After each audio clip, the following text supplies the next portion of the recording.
Welcome to another edition of Fashion Council. My name is Anthony Lupo, and I have the pleasure of being joined today by Amy Antoniolli. Thanks, Amy. Nice to be here. Thank you.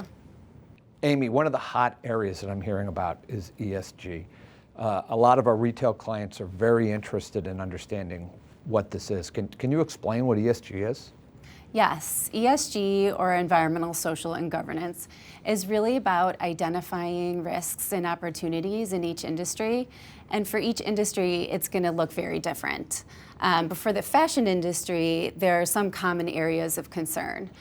For example, water use in producing textiles, also chemical dyes or treatments or coatings used in producing textiles, and then also carbon emissions and human rights issues in supply chains. And I have to say that really the focus this past year has been on supply chain issues with everything that's been going on in the world and also recent legislation. So E stands for environmental, S is for social, and then G?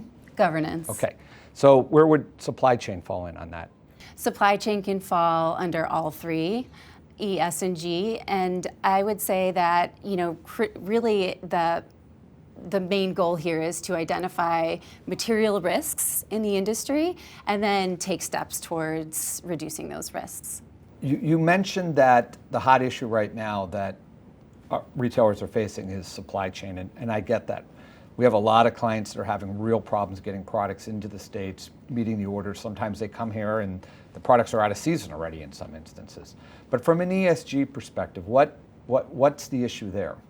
Is it the supply chain? Is it affecting the environment, waste of product?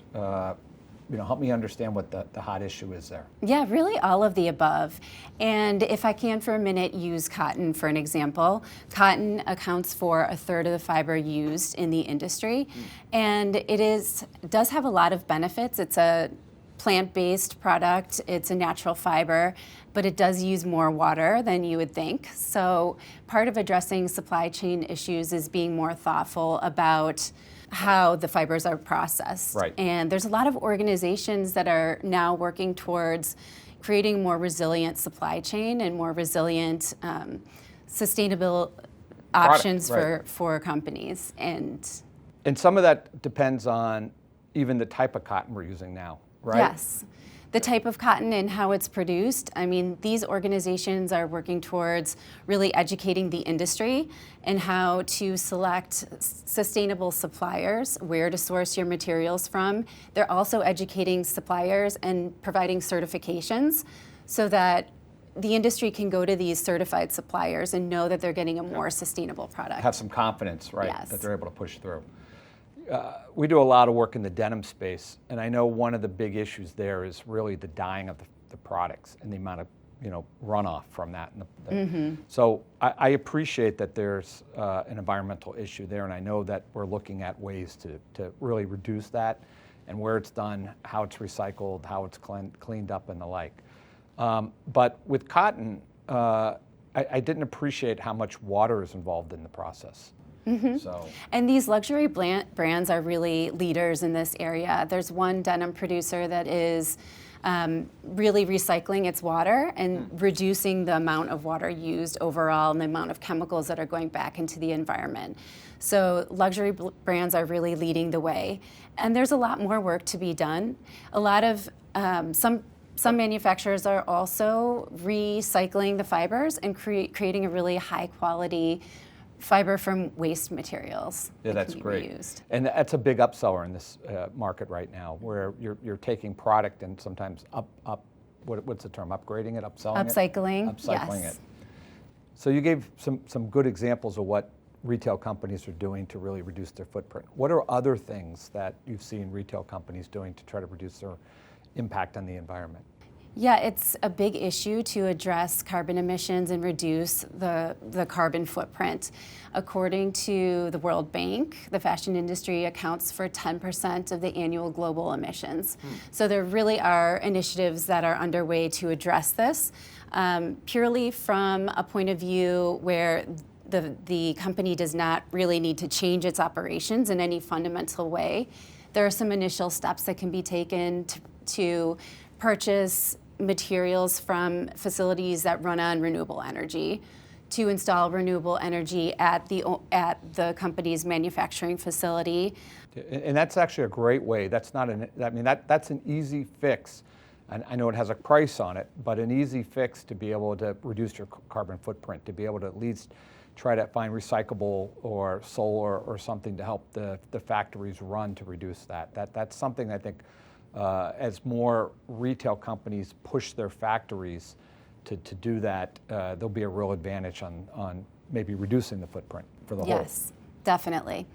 And I think then moving towards more fundamental changes, the whole idea is moving from a linear economy to a circular economy.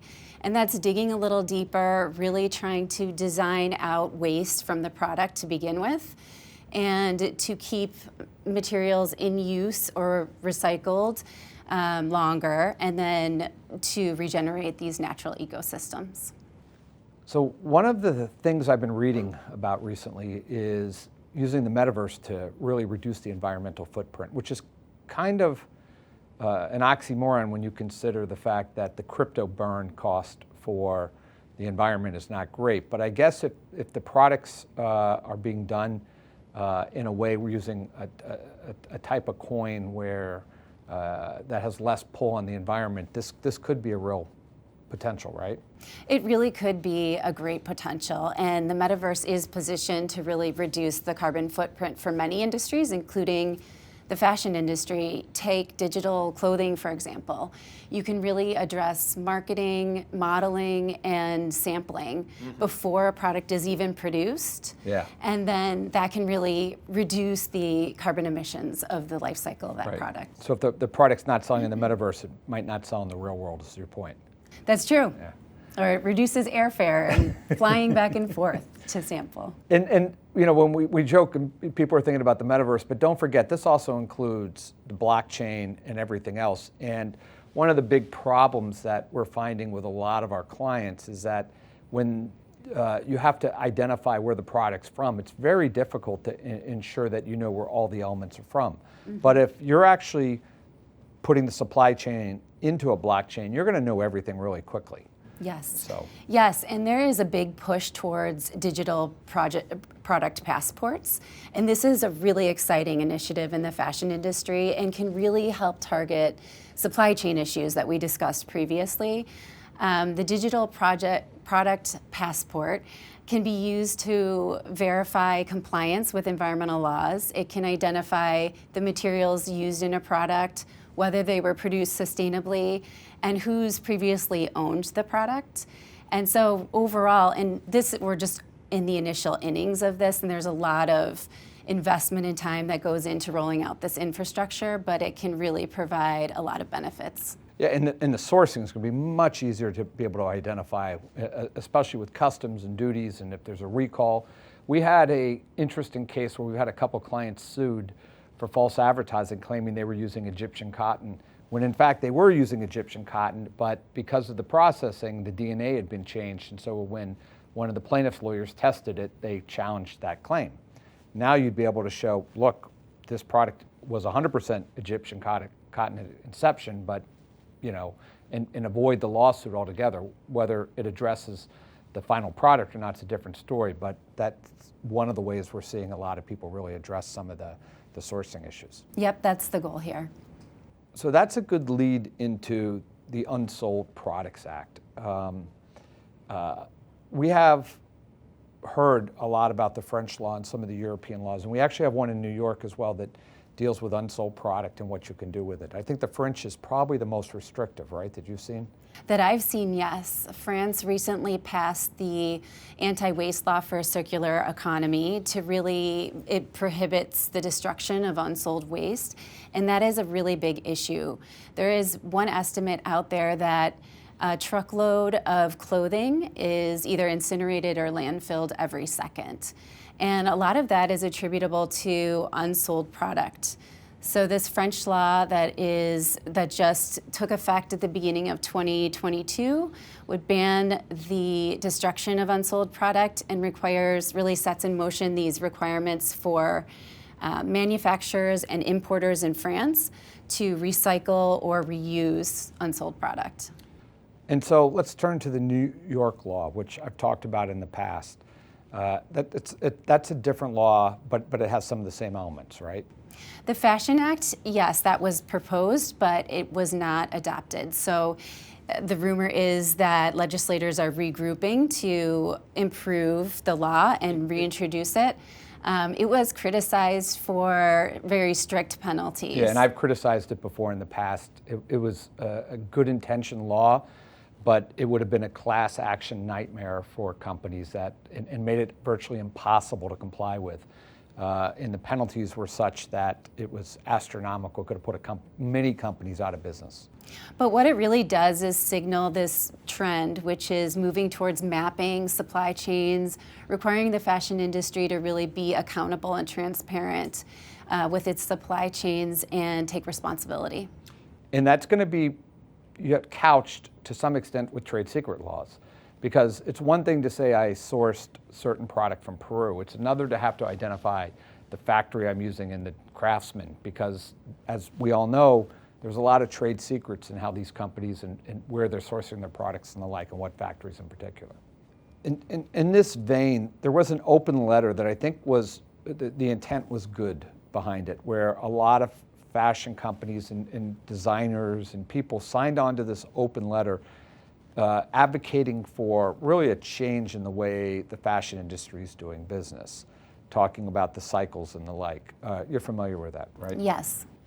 So what does that letter say in particular?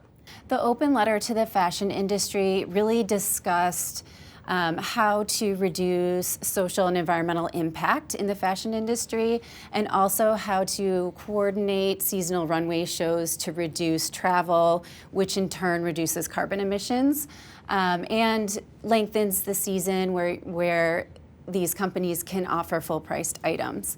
Now, it was met with antitrust claims, but like you said, I think the intent was a good one and really signaled this trend towards addressing environmental and social issues that fall under ESG. We'll see how this plays out in the future. And the problem was a lot of people got themselves in trouble by signing on to this letter with no intent that they were getting themselves in trouble. Because there are a number of government investigations going on against people that signed this letter under an anti-competitiveness. And there was a line in there that talked about when are they going to give discounts and the like.